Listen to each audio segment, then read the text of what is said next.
Dr. Jerry, you got the whole world waiting. Been ready for you to start the conversation.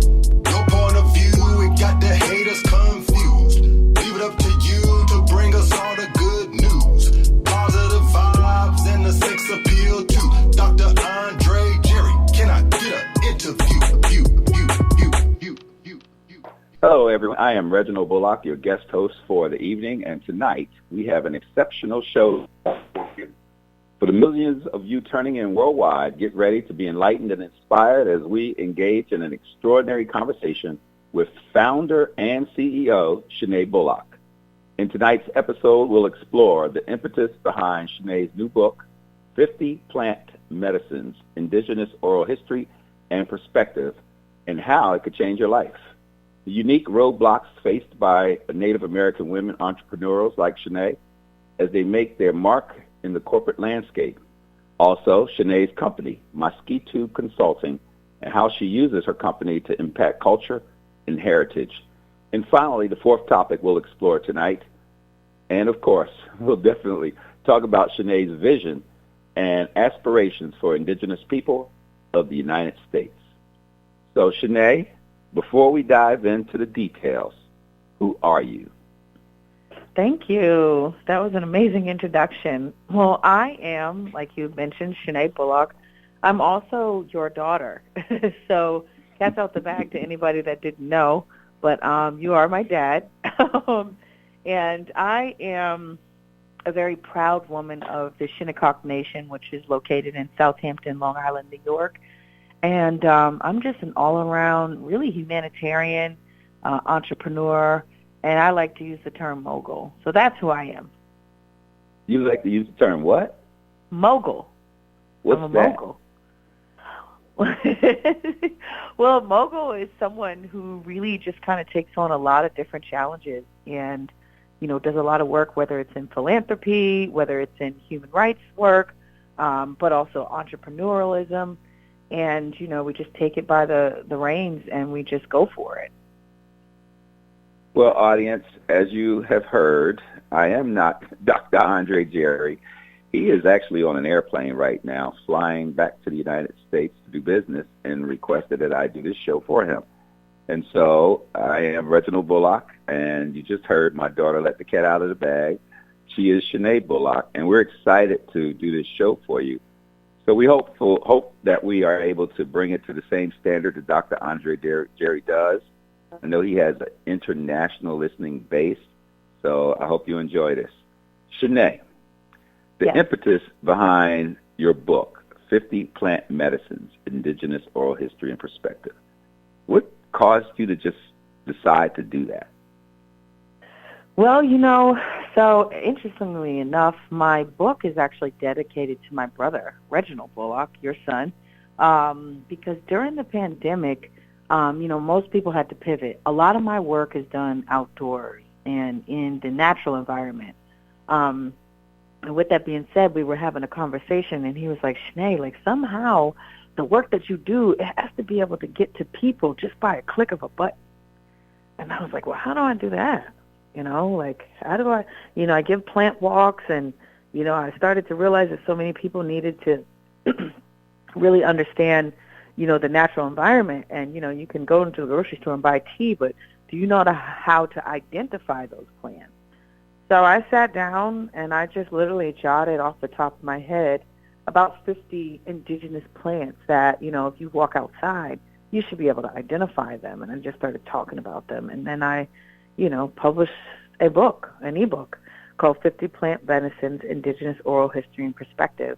And so that was really what made me start that book, and it's just taken off since. Okay.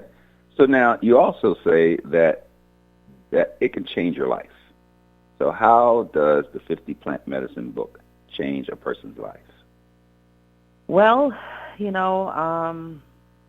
like I said, during the pandemic, a lot of people were starting to turn inward, right, in their own homes, in their own, sort of estates, just what's around them.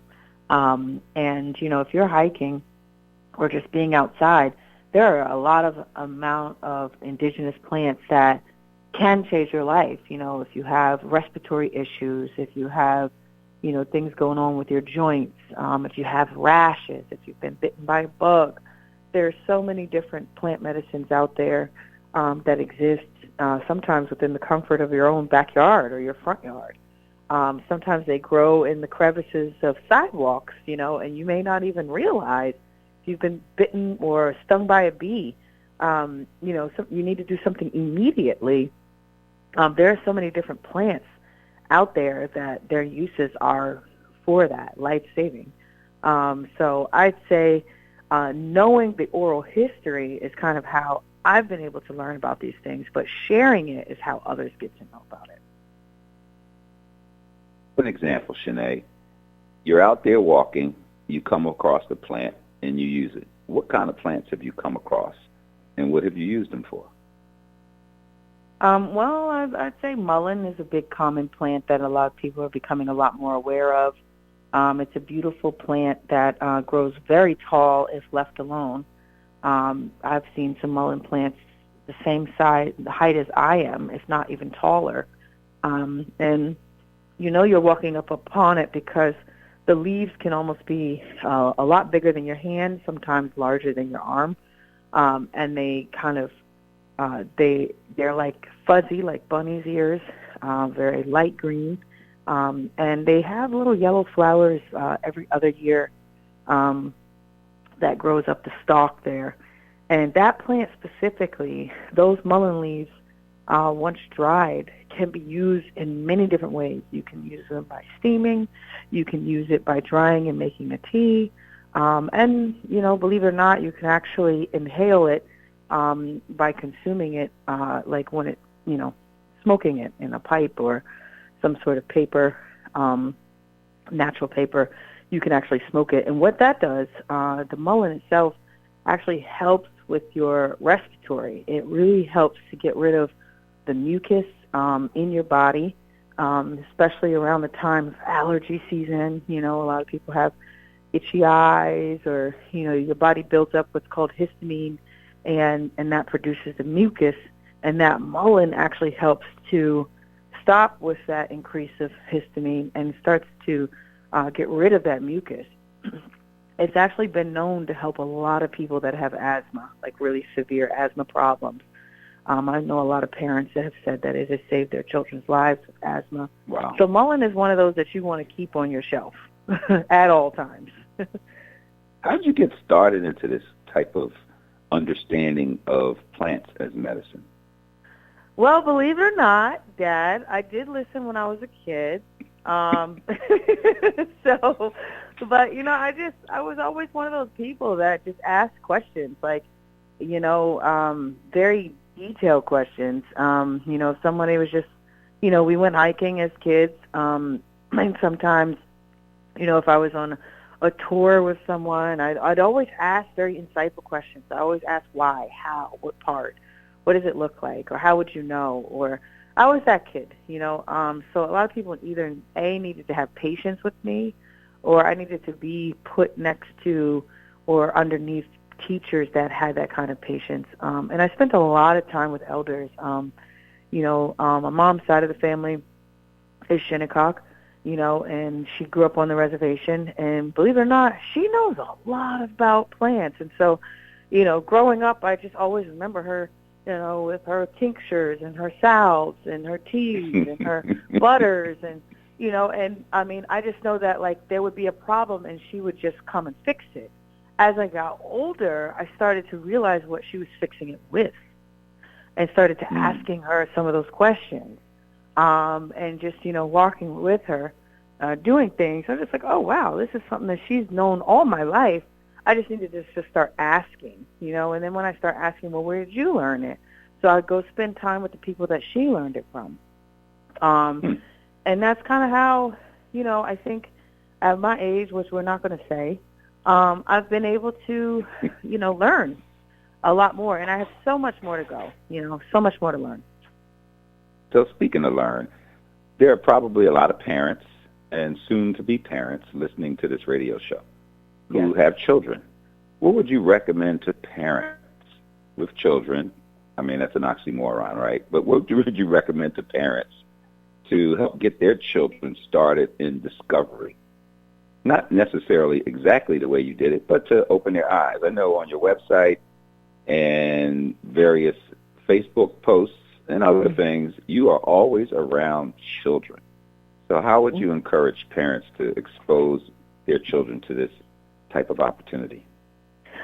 Well, I think it's always great to know the child. You know, sometimes wanting to expose the child to something that they just don't, they just don't register with, it can essentially be a waste of time. But there might be something within that, and just having them around it and then really paying attention to what about that environment is the child drawn to.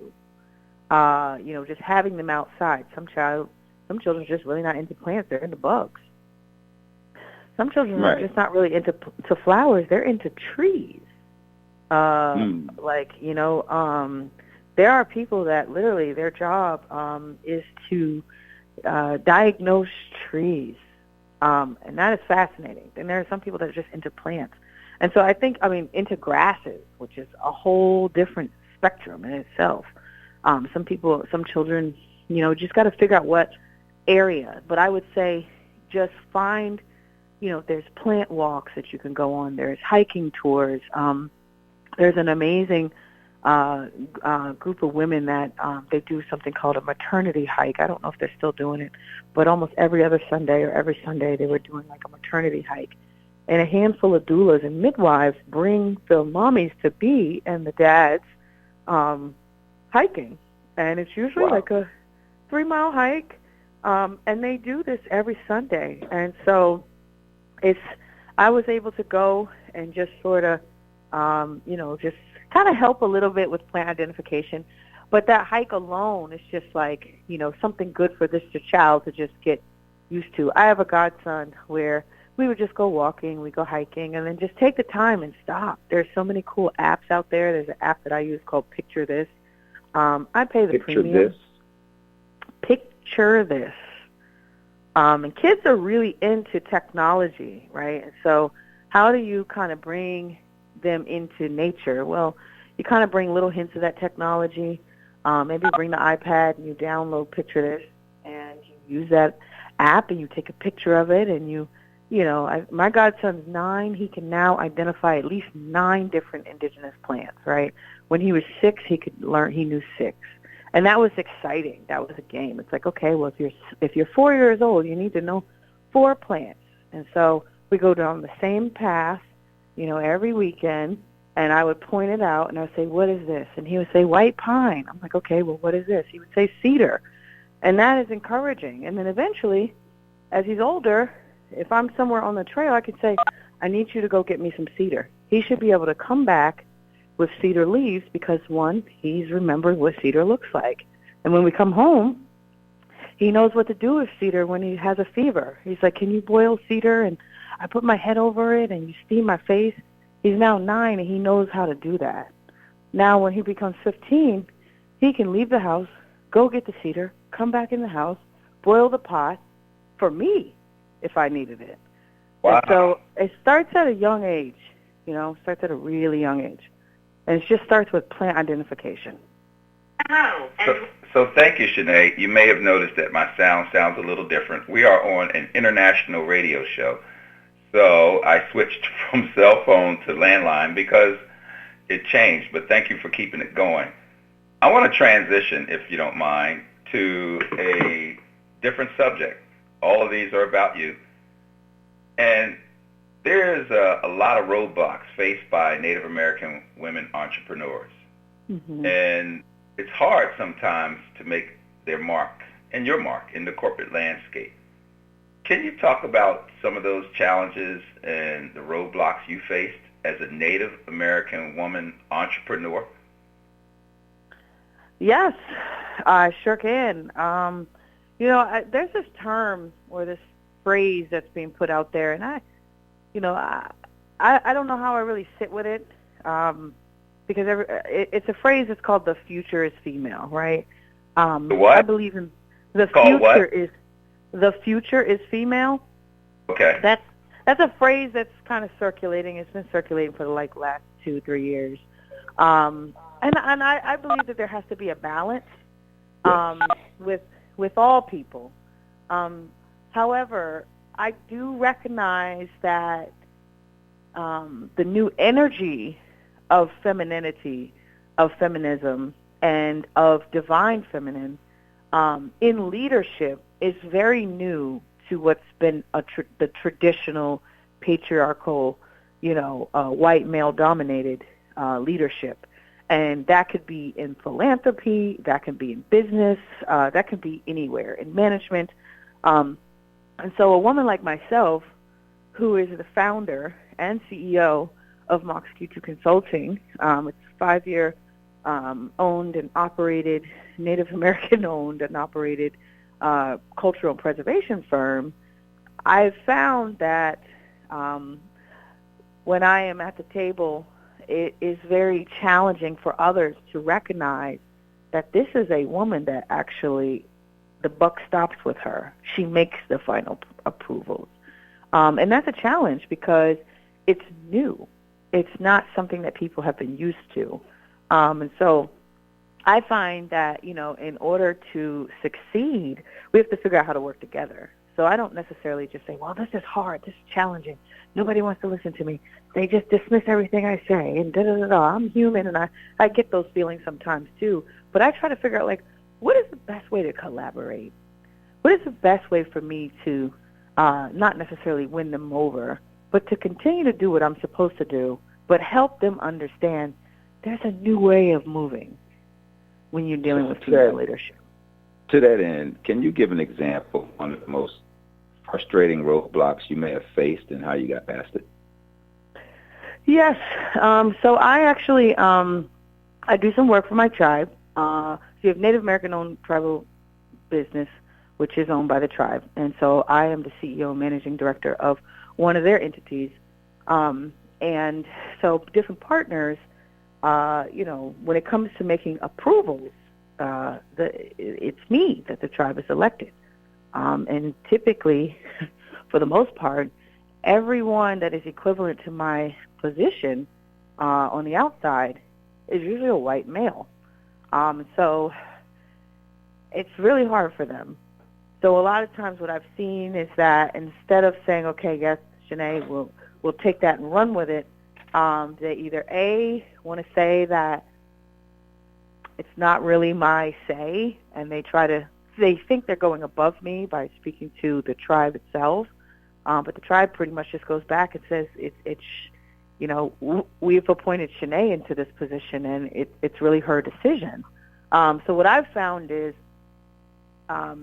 if they try to go around me, or they try to make it challenging where it takes a really long time for us to actually get something done. Because if it's like, okay, this is how I want to go forward with this. This is how we've assessed it. I have had informed consent to make this decision, and this is what we're going to go on it. Believe it or not, it could take almost 2 or 3 months for them to actually say, okay, well, finally, we realize that we can't go around her. We've realized that, and it takes mediation. It's really a problem. I find that I'm not the only person dealing with this, but it is. So to that end, you're not the only person. To the Native American women out there, particularly entrepreneurs, but also Native American women who aren't entrepreneurs, what would you say to them to help them navigate their path through and around or in, under, or over the corporate landscape? I would say remember who you are. There were women like Quashawam, Sacagawea, Harriet Tubman, all kinds of women, Nefertiti, all kinds of women, Queen Sheba, Weetamo. These were chief women, right? These were women in position such as CEO or managing director or founder or king or queen. And we come from those people. So with that being said, sometimes you have to remind yourself the why you are in the position you are in and then the who you are in that position. Not just, okay, I have this title, but who you are sitting in this office, and be unwavering in that and tap into that energy, which is divine feminine because it comes from the divine. And that's what I would say to those that are either stepping into it or, like I said, you don't even have to be an entrepreneurial woman, but as long as you are some sort of woman in a leadership position, you will always be challenged. But how we handle it really determines who we are. You know, it really shows who we are. And I think that's what I'd like to say to those women listening. Okay. So now this journey of yours, where you are now, didn't just show up. You had to start somewhere. And how hard was it for you to get to where you are now? Well, it was hard. I think the hardest part was me staying the course. You know, coming out of college, you know, you couldn't really just get a job. You know, people just didn't, you don't have experience, you don't have enough experience. And the thing that all people, young people out of college say is, well, how am I supposed to get experience if you're not getting the experience? So I had to figure out a way to make experience, right? Like, I just created my own thing because nobody wanted to hire me. I was told one time, I was literally told one time by someone, oh, Chenae, it's your name. That's why they're not taking your resume. It's your name. We need to change your name to, like, Ashley or Samantha. What? I was literally told that.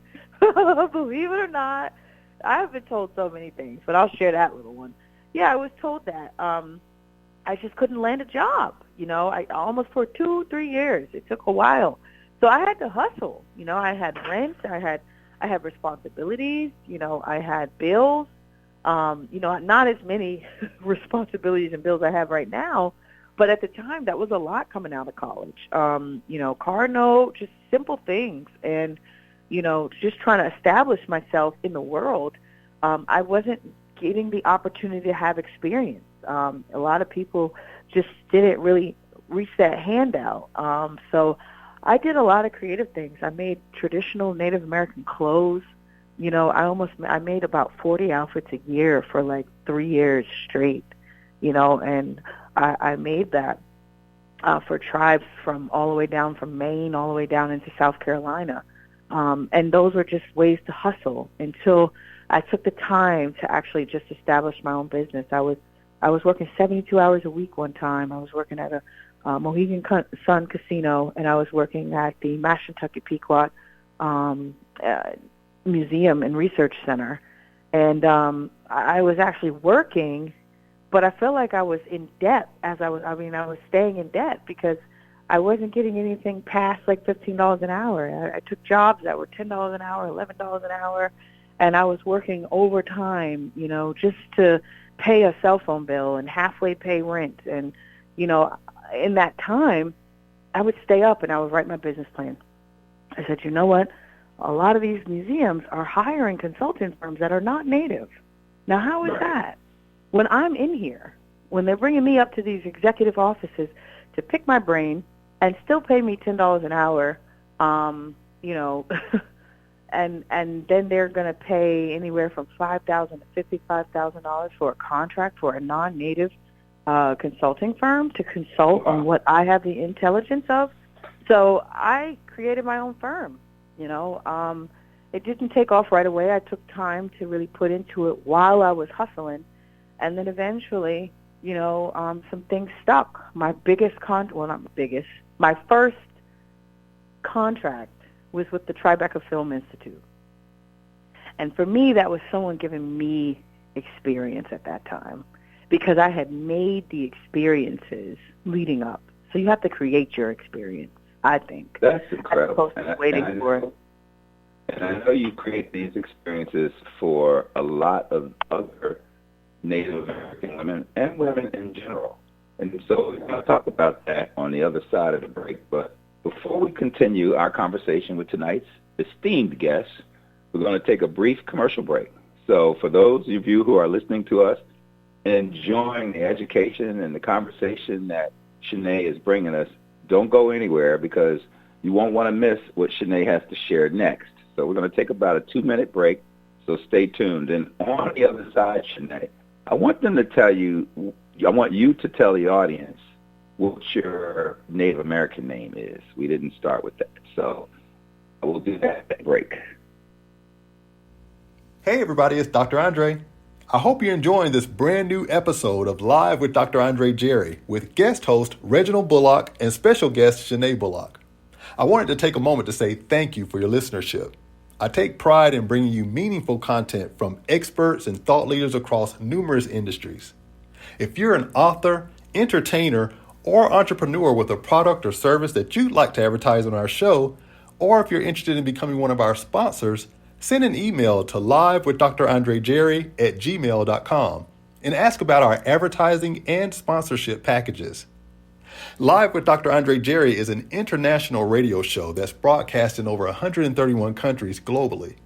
Don't miss out on this incredible opportunity to promote your brand to a worldwide audience. Again, for more details, email livewithdrandrejerry@gmail.com. Now, let's get back to the show. Welcome back to Live with Dr. Andre Jerry. If you're just joining us, our host is me, Reginald Bullock. Dr. Andre Jerry is on an airplane right now. He is asked that I host this show.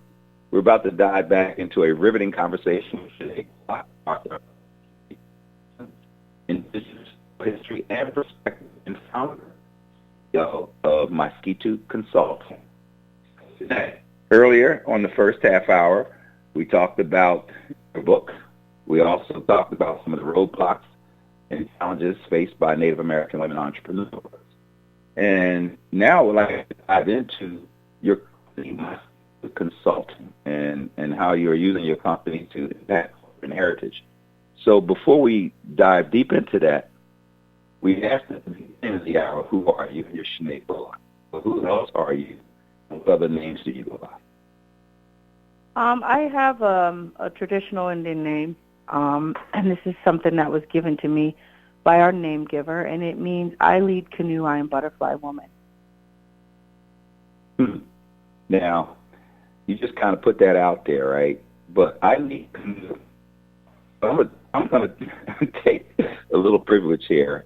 In May and June, you did a canoe journey that I don't know if any other woman has ever done, and certainly not in a long time, to get inside of a canoe with a paddle and a few other people in the Atlantic Ocean and paddle from the Boston Harbor to New York through the Long Island Sound.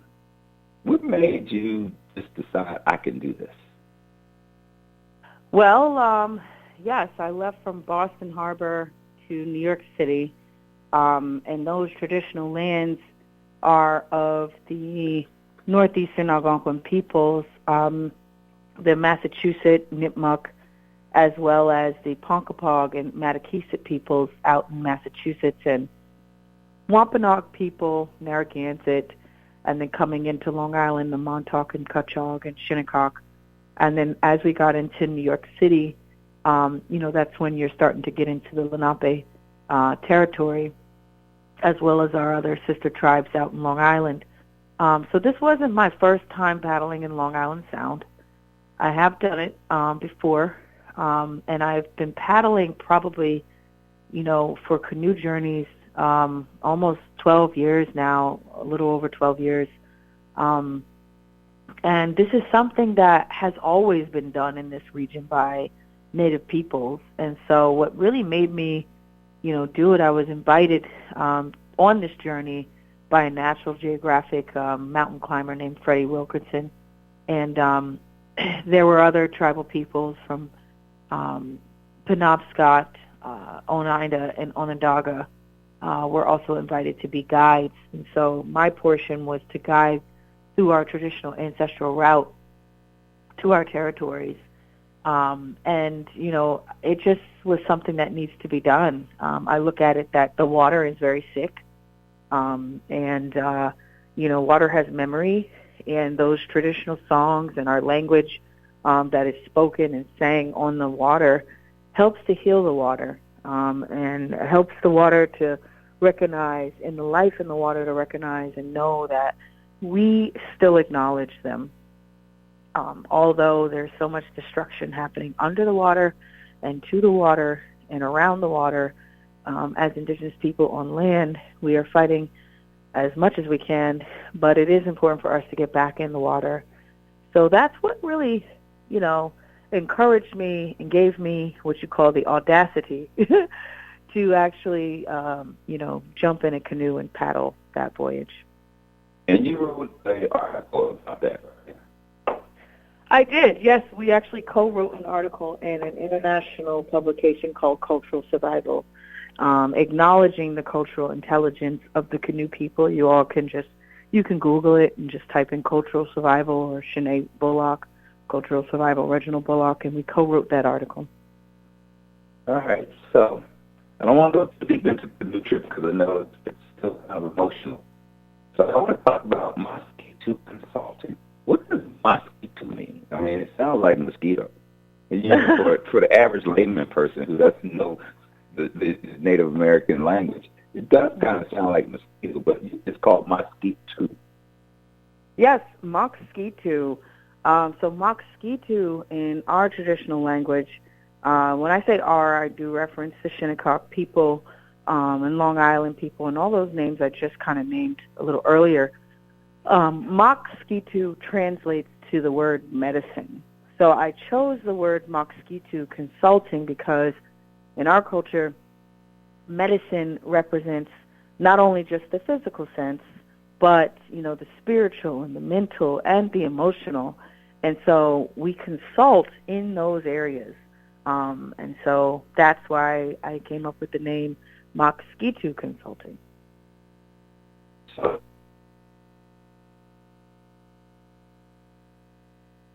talk about clients, you do in terms of delivery of the services, but your company is certified. I think it's even certified with the Small Business Administration. In the federal government as a Native American woman-owned minority business, right?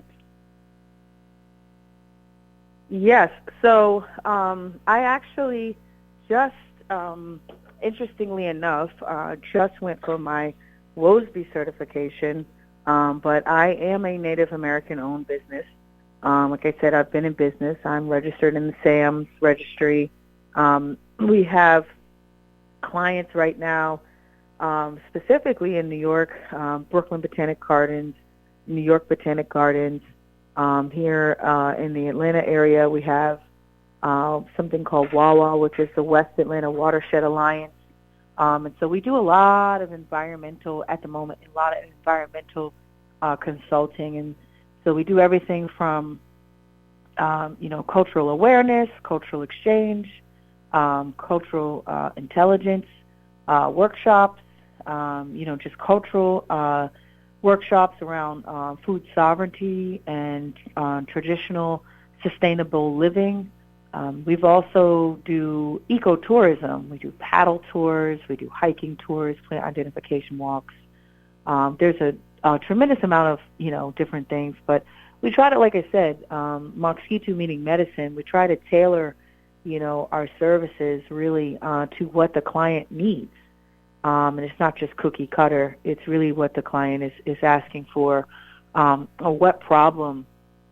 A lot of times our clients are coming to us to help with a solution, and usually that's to strengthen the relationships that they have with the local tribes within their area, but also, they usually come to us realizing that there has been a lack of inclusion or even just a lack of awareness when it comes to tribal peoples. And this is sometimes within business, sometimes this is just within philanthropy, sometimes this is just in programming. There's all different kinds of ways that we come in to try to help solve the problem. So now, with your company, you're also an international advocate, is that right? Yes, I am. What does that mean? Well, I guess I could kind of say on Indigenous Peoples Day, for the last 5 years maybe, I have been on what's called the Indigenous Peoples Day New York City Committee. New York City being the largest city in the United States that holds the largest population of urban Indians, has yet to recognize Indigenous Peoples Day. New York City also holds the UN, and so there's a lot of work internationally that we do at Indigenous Peoples Day, but not only just that day, to advocate for recognizing Indigenous people, recognizing Indigenous Peoples Day, just as the UNDRIP through the UN, which is the United Declaration of Indigenous Peoples' Rights, has recognized that, but the United States has yet to sign on to it, as well as Canada. But most of the casualties and broken treaties have happened in the United States and Canada. So I advocate on an international level, on a global level, for those rights. And I guess that's what makes me an international, advocate for Indigenous people's rights. So speaking of advocate, this year you recently spoke at South by Southwest down in Austin, Texas, I think in March. Mm-hmm. What were some of the focuses that you wanted to make sure you imparted upon that large audience down there in Texas? Well, that's interesting that you say that. What did I want to focus on? Because also in cultural survival, shortly after that, I wrote an article. Can't think of the title off the top of my head, so forgive me, listeners. But just about what I'm getting ready to say, and it's very important to include Indigenous peoples in all areas of every industry. Why is that? Well, the planetary health, we all know, is in a tremendous sickness. The Earth has a high fever right now. Just volcano eruptions, just everything is upside down, backwards, and crisscrossed. And Indigenous people hold a lot of wisdom about how to get to sustainable living here on Earth. And doing that through technology, doing that through fashion, doing that through agriculture, doing that through music. There's all different areas in different industries that we have not really been seeing inclusion, awareness, or presence of Indigenous people at all. It's usually in other box. And so South by has been working to really amplify that. And so this year, that's what we discussed. The topic that I spoke about there was called indigenizing systems. Indigenizing a C-suite, right? If you have a Native American-owned business, or if you're in joint partnership on a project with a tribe, that leadership level should have tribal people at the top of it, not just one person. And these are things that we're starting to see. And there's a lot of studies that show that, tribal businesses or tribal inclusion always find a way to give back to Earth or give back to the environment. Mm-hmm. And that essentially, in turn, helps with that planetary health, whether it's music, corporations, you name it. And so that's what we spoke about at South by, and that was my hope that we reached, that global network of people while we were down there. So, you talked about the health and 50 plant medicines. One of the things that we didn't talk about during that segment of this show is cannabis. So cannabis is a medicine. Years ago, people had all kinds of names for it, right? Right. Weed, herb, chiba, and whatnot. And now, here it is being recognized as a medicine. What are your thoughts about cannabis? Well, my thoughts, and I will say this, I know for the sake of time, this would have to probably be a whole nother interview. But my thoughts are that there's so much history with cannabis prior to the war on drugs. And that does have a lot of Indigenous history. When we think about hemp, and when we think about marijuana or weed or pot or whatever, the reefer, all these different Mary Jane, all these terms that have been used, right? When we think about that, we think about the consumption of it for the psychoactive activity that cannabis does. But we forget that hemp has been around for thousands of years. Cannabis has been around for thousands of years, and it's also been used for its fiber, right? And to weaving it into baskets, bags, clothing, the sustainable part of it, what hemp does to the earth. There's so many, there's hempcrete that's being created now. So cannabis right now is another one of those emerging economies and industries that's taking off really worldwide, but the U.S. is starting to really look at it from a federal standpoint. States have their own autonomy to, legalize it. And what does legalization mean versus adult use? Not adult use, medical use. They're looking at it now where you can actually purchase it just like any other consumer product. Obviously, it's still highly regulated, but cannabis is also not the only regulated plant. There are other indigenous plants that are regulated, such as sassafras, cotton, all of these, and cotton being a big one. And when we look at the history of cotton, a lot of people look at the history of cotton and know that that was one of those plants that plantation owners, used, and they had it in the stock market. It was hemp currency. Was also right. Yeah. Hemp was one of those plants too. It's just there's other uses of hemp that has a psychoactive activity, but it was used for healing in those times.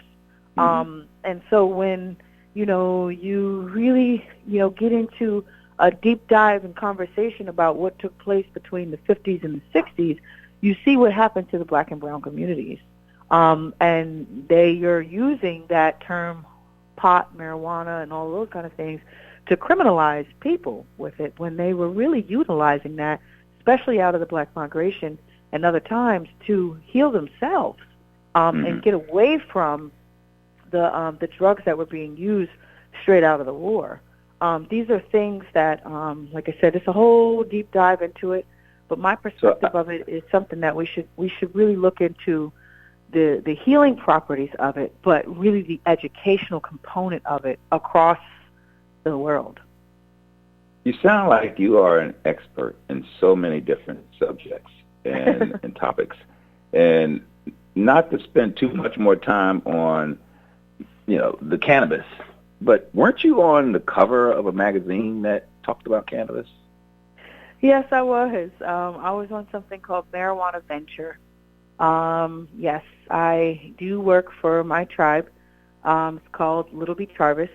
It is a huge cannabis operation that we are working on diligently to open the doors to the dispensary, but to create circular economy. And so there are a couple of covers and features that I am out there in for cannabis. You're just a regular celebrity, huh, Chenae?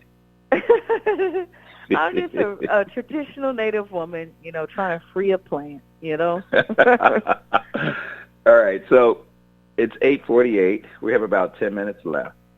And I want to give you the opportunity to go off script. So, Chenae, what are your visions and aspirations for Indigenous people of the United States? Well, my visions and aspirations is that we don't become extinct. That's a real thing. Our culture has become so watered down and infused, and it has become this melding pot and rainbow culture of the assimilation that was preyed upon for our people.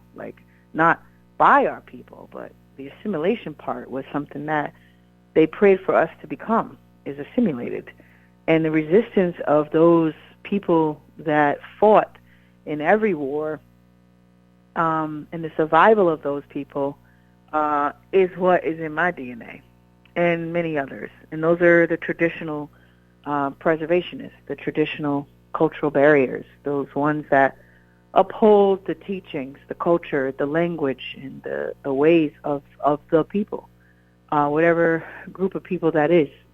But unfortunately, that is something that is becoming very rare in our communities because of, some people will say social media. Some people will just say that, and you know this as my dad, starts in the school system. If you have a 5-year-old Indian little girl or little boy that goes into school and they're very proud to be who they are, and their teacher says, well, that's not the case, those people do not exist, I don't know what you're talking about, and the rest of the kids laugh at them. Well, it really takes that child to be gifted with that DNA of resistance to continue on to be 35 years old, to stand here today and say, I'm still resistant to that. Wow. But sometimes it doesn't work. Sometimes that resistance is just not as strong, and that child assimilates at that age. So through the rest of school and through the rest of their life, they start to move away from the culture. And we're starting to see that more and more and more. You're also starting to see, you said United States, you're also starting to see a lot of terms being used very loosely. You're seeing the term Native American versus Indigenous. Native American is a legal term. That is a federally recognized person in the state of, in the United States. When you use the term Indigenous, or even the newest term is BIPOC, now there is no identity. BIPOC? Yes. Never heard that. Yeah. BIPOC is the Black and Indigenous people of color. It is you're grouping. So the identity of the people of the Stony Shore versus the people of the Small Point, or the people of the Shallow Water, or the people of the Black River, there is no identity at this point. You're just BIPOC. You're just all grouped together. Let me insert something here, because I've been around you, and you use this term called sovereignty. Yes. And you have that. A lot of people don't understand what sovereignty is when it comes to Native Americans or the Shinnecock tribe, the Shinnecock Nation. Can you explain that a little bit? Yeah, so, yeah, there's a really cool meme on social media that was put out years ago, and I encourage everybody to find it. It's kind of funny, but it's got Will Ferrell in it, and then it has, the meme says, "What is sovereignty?" And then it's a video of him saying, nobody knows what it means, but it's provocative. It's really funny, because at the end of the day, that's kind of like how, you can look at sovereignty today, because people use that word a lot. However, when you look at England and you look at the word sovereign and how they use it, there's really not a word in our language for sovereignty. So where did that word come into the United States when it came to Native Americans? Well, it came from the crown. And who did they give that to? The sovereign tribes, because they had treaties. We didn't have treaties with the United States government, our tribe. We had them directly with England, directly from sovereign to sovereign, because the true sovereignty is from the divine, the divinity. And that is gifted to the people who are original from this land. The land itself is now classified as sovereign land because it is held in perpetuity by the people who live there that are sovereign. And Shinnecock are those people. Well, our land is one of the only lands in the country that is not in trust of the United States government, as we are a federally recognized tribe. So that gives us sovereign reign over our homelands, over our traditional lands, the ones that have essentially been held in perpetuity for us. And so we hold ourselves in that place of sovereignty. Whether people respect it, care about it, move as if we are sovereign, that's a whole different story. But we know and have been, governing ourselves in this sovereign way since the ships landed to New York. Does that mean you have diplomatic immunity? Say that again? Does that mean you have diplomatic immunity?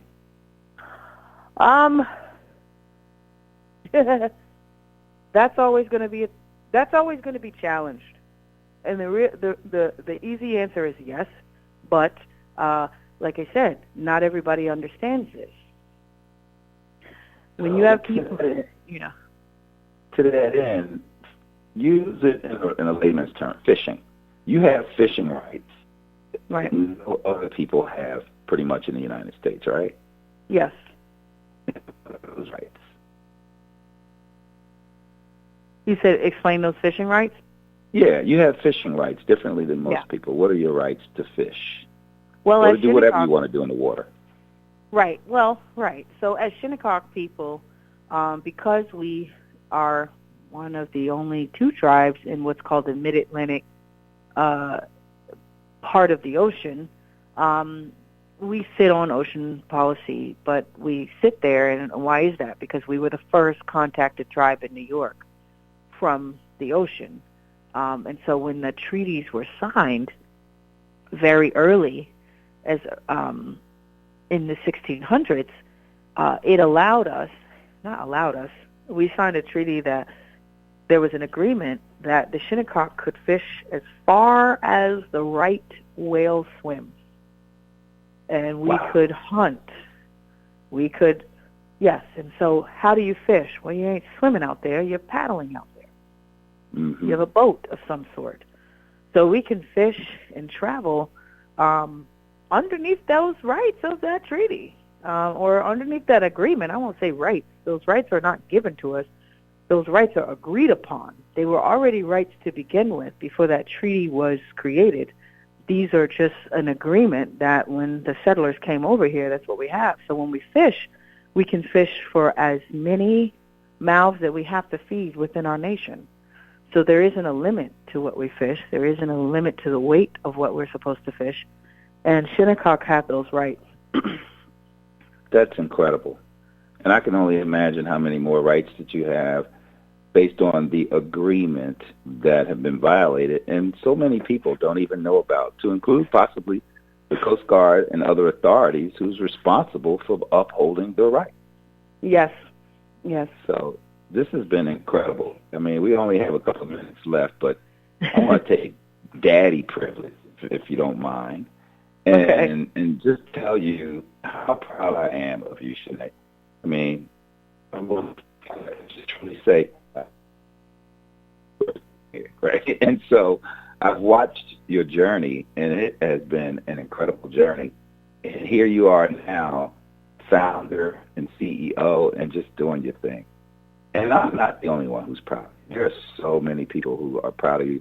I get phone calls, text messages, and emails, and all sorts of communication about people who see what you're doing, and they'll send me things that I didn't even know that you were doing. So I just wanted to share with you how proud I am. I mean, this has been a wonderful experience to interview my daughter, founder and CEO. I mean, how many fathers get to do something like this? So how may the audience learn more about you or content? No, I really appreciate it. Well, the best way I would say for people to contact me, not that I really appreciate it. I'm not going to glimpse over it like that. My apologies. I'm just realizing the time. I just want to say thank you. That means a lot. You know, for a young woman like myself to have that kind of love from her father, it's everything. You know, it's the reason. You know, it's very important, and I appreciate that myself.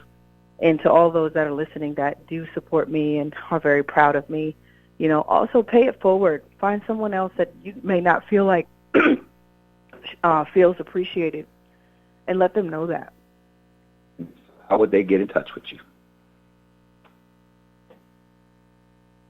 Well, they can go to my website, www.moxkey2consulting. Got something in your throat, or you choking up because you're talking to your dad?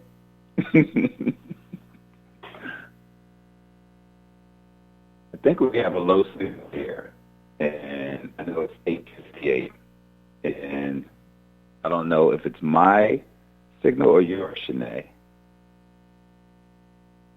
But if everybody can hear me, can you still hear me?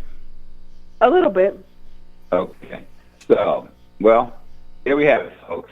And a big thank you, our inspiring guest for tonight, my daughter, my very daughter, Chenae Bullock, for sharing her journey with an aspiration for the future for all.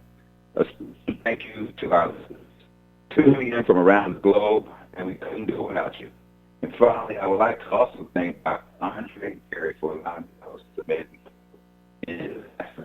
This is episode 14 of Live with Dr. Andre Jerry, guest hosted by yours truly, me, Reginald Bullock. Good night, everyone, and keep striving for greatness. Thank you.